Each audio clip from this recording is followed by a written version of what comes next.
10th class का जो पहले सिलेबस में चैप्टर नंबर 14 था, लेकिन अब न्यू सिलेबस के अकॉर्डिंग जो चैप्टर नंबर 13 है उसकी हम एक्सरसाइज 13.1 कर रहे हैं।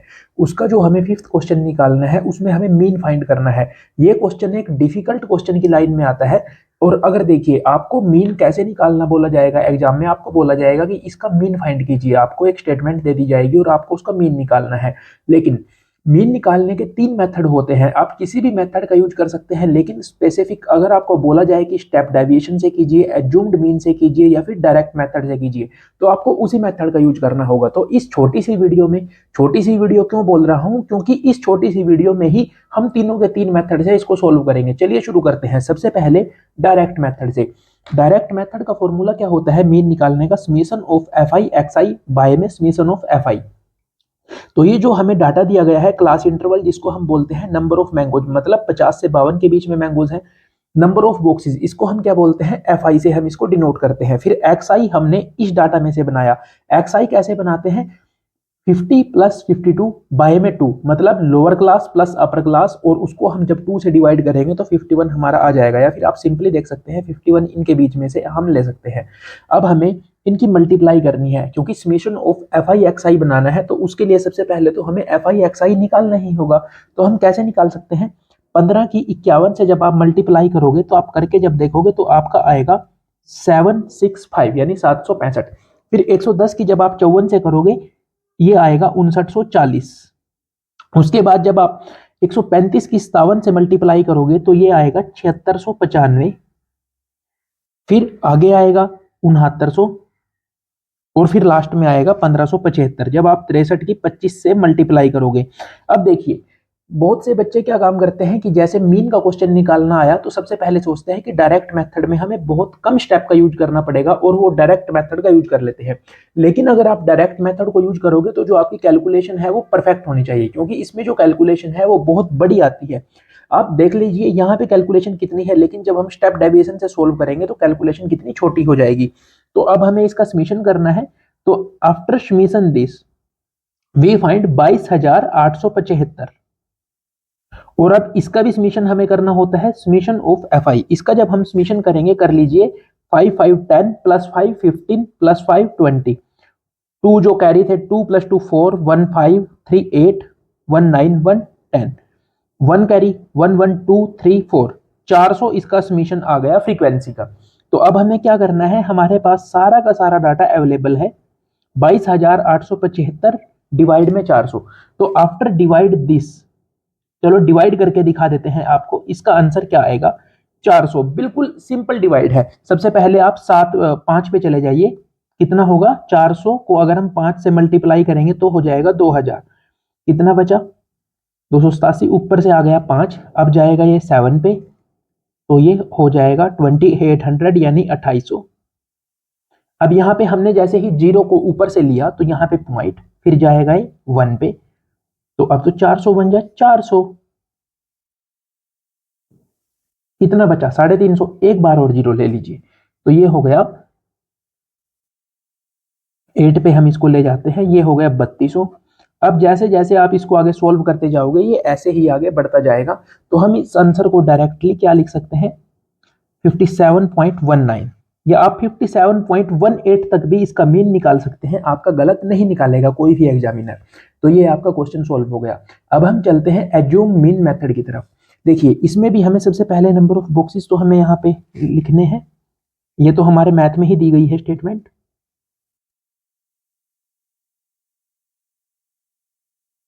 और यहाँ पे 25।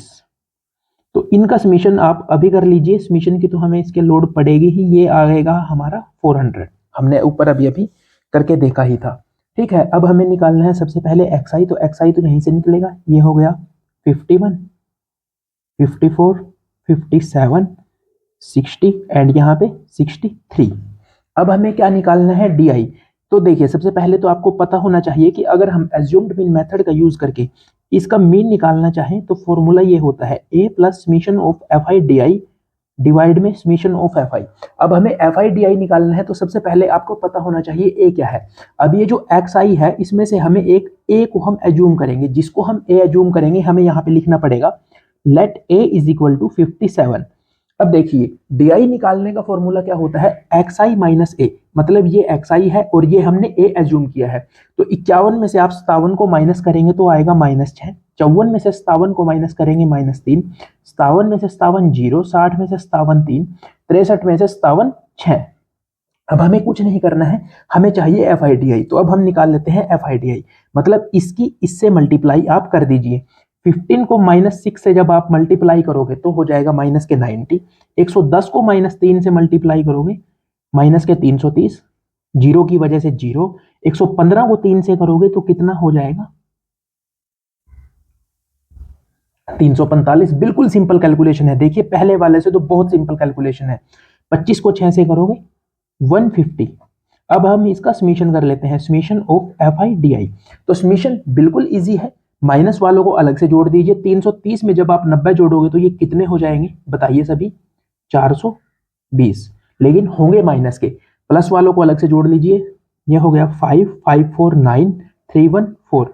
अब ये 495 है प्लस का, ये है माइनस का, तो माइनस ही करनी पड़ेगी। मैं उल्टा कर रहा हूं यहाँ पे, माइनस कितना हो गया 75, लेकिन होगा किसका, प्लस का। तो एफ आई डी आई क्या आया हमारा 75। अब हमारे पास सारा का सारा डाटा अवेलेबल है, पुट कर दीजिए। ए हमने कितना माना था 57, प्लस एफ आई डी आई कितना आया है 75, और एफ आई कितना आया है हमारा 400।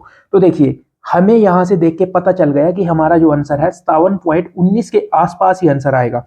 तो अब आप 75 को 400 से डिवाइड कीजिए, सभी को आता होगा ये तो करना। देखिए ये इस पे जा नहीं रहा तो जीरो, अब तो चला जाएगा, यस। तो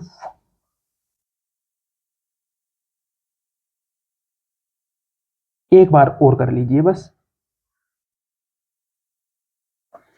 बस यहाँ पे आप इसको छोड़ सकते हैं। यानी हमारा क्या आया 57 प्लस 0.18, हम इसको जोड़ेंगे तो 57.18। आपके मैथमेटिक्स में पीछे आंसर 57.19 है, जिसको जिसको डिवाइड करनी आती है, जैसे आप इसको आगे सोल्व करते जाएंगे तो ये चलता जाएगा। तो यहाँ पे हम 8 की जगह एक इंक्रीमेंट करके 9 लिख देते हैं, इसलिए यहाँ पे 57.19 हम आंसर कंसिडर करके चल रहे हैं। ठीक है, अब इस क्वेश्चन का जो सबसे डिफिकल्ट पार्ट है, अगर एग्जाम में डायरेक्ट पूछा गया तो ही आप स्टेप डेविएशन का यूज कीजिए, वरना नहीं कीजिए। देखिए स्टेप डेविएशन का मैं सबसे पहले फॉर्मूला लिख देता हूं। असली वीडियो ये यहां से शुरू होती है। अगर कोई स्टेप डेविएशन की वजह से इस वीडियो को देखने आया है तो प्लीज अब यहां पे आके, वो कोई भी हो, एक बार फोकस कर लीजिए। ये होता है जी हमारा स्टेप डेविएशन का फॉर्मूला। तो स्टेप डेविएशन के फॉर्मूले में ए तो मैंने आपको बता दिया, हम एक्स आई वाली लाइन में से मानते हैं। एच आपको पता होना चाहिए, एच होता है कॉमन डिफरेंस, इनके बीच में कितना डिफरेंस है। लेकिन अब आप कहेंगे इनके बीच में तो 2 का डिफरेंस है, तो बिल्कुल सिंपल, हम 2 मान सकते हैं। लेकिन एच हम तब मान सकते हैं इनके बीच में ये जो है ना, ये रेगुलर ही होनी चाहिए। जैसे 50 से जाके 52 पे खत्म हो गया, तो अगल हमने जितने भी क्वेश्चन अभी तक सोल्व करे, वहां पे हमने क्या किया, अगली जो लाइन चली वो 52 से 54 के बीच में चली, फिर यहाँ 54 से 56 के बीच में चली। यहाँ पे देखिए 50 से 52, 52 पे खत्म, तो 52 से लेके 53 तक का तो इन्होंने उड़ा दिया, तो अब हमें उसको लेके आना है। तो हम इसको सबसे पहले डाटा को ही चेंज करना पड़ेगा। तो हम इसको कैसे लिख सकते हैं, 49.5 से शुरू करके हम इसको कैसे लिख सकते हैं, हम इसको लिखेंगे 52.5, हो गया सेम। अब हम इसको लिखेंगे यहाँ पे 52.5 से 55.5। अब बोलिए हो गया ना रेगुलर, 55.5 से 58.5, 58.5 से 61.5, और 61.5 से 64.5। Now you can see the gap, इनके बीच में जो गैप है वो भी 3-3 का है और ये रेगुलर भी है। मैंने इसको रेगुलर में चेंज कर दिया। अब हमारा क्वेश्चन एज इट इज। अब हमें यहां से निकालना है, क्या निकालना है, एक्स आई। तो 49.5 और 52.5 इनको प्लस करोगे, कर लेते हैं, एक करके दिखा देता हूं आपको, ताकि किसी के भी मन में कोई भी कंफ्यूजन नहीं रहना चाहिए। 102, ठीक है, 102। 102 को जब हम 2 से डिवाइड करेंगे तो कितना आ जाएगा 51। अब तो क्वेश्चन बिल्कुल सिंपल, पहले जैसा ही हो गया भाई। आगे कितना आ जाएगा बोलो सभी, 54, आगे बोलो 57, यहाँ पे 59, नहीं 59 नहीं 60, यहाँ पे होगा 60, और यहाँ पे क्या होगा 63। अब देखो गैप कितने कितने का है, बिल्कुल 3 3 का गैप इनके बीच में है। तो अब हमें क्या निकालना है, सबसे पहले डी आई का फॉर्मूला क्या है, एक्स आई माइनस ए। अब आप एक चीज देख लीजिए, मैं यहाँ पे डी आई क्यों निकाल रहा हूँ, आप में से बहुत से लोग कहेंगे कि जब हमें डी आई वाला निकाल लिया तो डी आई क्यों निकालना है, क्योंकि हमें यहाँ पे फाइंड करना है यू आई। तो यू आई का फॉर्मूला क्या होता है, x i minus A divide में होता है एच। तो एक्स आई माइनस ए क्या होता है जी, डी बाई एच। तो इसलिए हमें यहाँ पे डी निकालना है। तो 57 को हम ए कंसिडर कर लेते हैं, मैं यहाँ पे लिख लेता हूँ let a is equal to 57। तो 51 में से 57 गए, माइनस के 6 माइनस के 3। अब जो क्वेश्चन है वो पीछे वाले क्वेश्चन की तरह है, एज इट इज चल रहा है। अब यहाँ पे कुछ चेंज है, यू आई का फॉर्मूला क्या है, what is the formula of u i, x i minus a by में एच। तो एच क्या है, इनके बीच में कितना डिफरेंस है, तो डिफरेंस कितना है 3 का। -6 को जब आप 3 से डिवाइड करोगे तो ये आ जाएगा -2 -1 -0 1 एंड 2। नाउ हमें क्या चाहिए, हमें चाहिए एफ आई यू आई, क्योंकि हमें इसको ही तो फॉर्मूले में यूज करना है, एफ आई यू आई ही तो हमें चाहिए। तो एफ आई यू आई कैसे निकालेंगे, एफ आई रहा जी आपके सामने, ये रहा आपका यू आई। तो 15 को 2 से मल्टीप्लाई करोगे -30, आगे -110, फिर 0, फिर 115 और फिर 50। अब हमें इसका समेशन करना है, क्योंकि समेशन की ही तो लोड है आखिरकार, जो इतना हम ये काम कर रहे हैं समेशन के लिए तो कर रहे हैं। तो प्लस वालों को अलग से जोड़ लीजिए, 115 प्लस 50 कितने होते हैं जी 165, और 110 और 30 कितने होते हैं 140। तो ये हो गया माइनस के 140 और ये हो गया प्लस का। तो 165 में से 140 गए कितने होते हैं 25। इनका समेशन कितना है 400। तो अब आप पुट कर दीजिए, ए कितना है 57 हमने माना है, एफ आई यू आई हमारे पास आया है 25, एफ आई कितना है 400, एच कितना है 3। तो अब तो पिछले वाले की कैलकुलेशन हो गई 75/400। जब आप इसको सोल्व करोगे तो आपका आंसर 57.19 आपके सामने आ जाएगा। तो इस तरह से आप तीनों के तीन मेथड से इस क्वेश्चन को सोल्व कर सकते हैं। महज 12 मिनट की वीडियो है, बहुत अच्छी वीडियो है, प्लीज एक बार इस वीडियो को देखिए और अपने सारे के सारे दोस्तों को शेयर कीजिए। थैंक यू, मिलते हैं अगले क्वेश्चन के साथ।